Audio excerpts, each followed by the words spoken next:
Number 1, इस famous painting के बारे में कुछ ऐसी बातें आप नहीं जानते होंगे जो मैं अभी बताने वाला हूँ। इस पेंटिंग को लियोनार्डो दा विंसी द्वारा 1495 से 1498 के बीच में पेंटिंग किया गया था। यह पेंटिंग अपने 12 चेलों के साथ यीशु के अंतिम भोज को दर्शाता है, जिसे द लास्ट सपर भी कहा जाता है। अंतिम भोज के दौरान यीशु ने कहा, तुम में से एक मुझे पकड़वाएगा। यीशु के ऐसे कहने से चेले एक दूसरे को देखने लगे और हर एक चेला पूछे, हे गुरु, क्या वह मैं हूँ?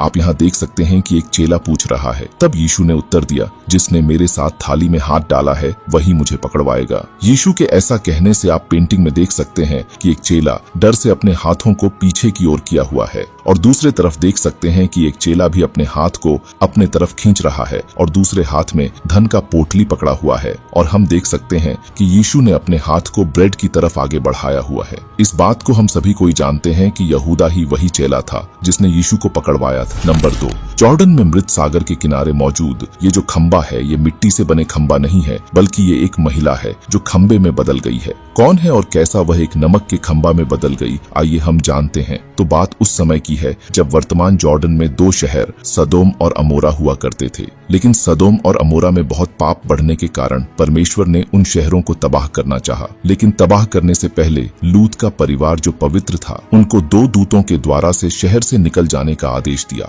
और पीछे मुड़ के देखने के लिए मना किया। लेकिन जब वे नगर से निकल रहे थे तो लूत की पत्नी पीछे मुड़कर देख लेती है, जिसे कि वह नमक के खंबे में बदल गई और ये वही नमक का खंबा है। नंबर 3, ये है यीशु का कांटों का ताज, जिसे यीशु मसीह को सूली पर चढ़ाने से पहले रोमन सैनिकों द्वारा पहनाया गया था। इस ताज को 4वीं शताब्दी का बताया जाता है, जो पवित्र भूमि यरूशलेम के कॉन्स्टेंटिनोपल में रखा गया था। लेकिन 13वीं शताब्दी में धर्म युद्ध के दौरान एक फ्रांसीसी राजा ने इस ताज को अपने साथ यरूशलेम से यूरोप ले गया और सेंट चैपल में रखा, जिसे पवित्र अवशेषों को रखने के लिए बनाया गया था। फिर बाद में फ्रांसीसी क्रांति के दौरान ताज को नोट्रे डेम कैथेड्रल पेरिस में सुरक्षित रखा गया। और आश्चर्य की बात यह है कि जब 15 अप्रैल 2019 को नोट्रे डेम कैथेड्रल में आग लगी थी तो कई ऐतिहासिक संरचनाओं को काफी नुकसान हुआ, लेकिन इस ताज को कुछ नहीं हुआ। कई लोगों का कहना है कि वह एक चमत्कार था और कई लोगों का कहना है कि वह महज एक संयोग था। आपको क्या लगता है, वह चमत्कार था या संयोग? कमेंट करके जरूर बताएं।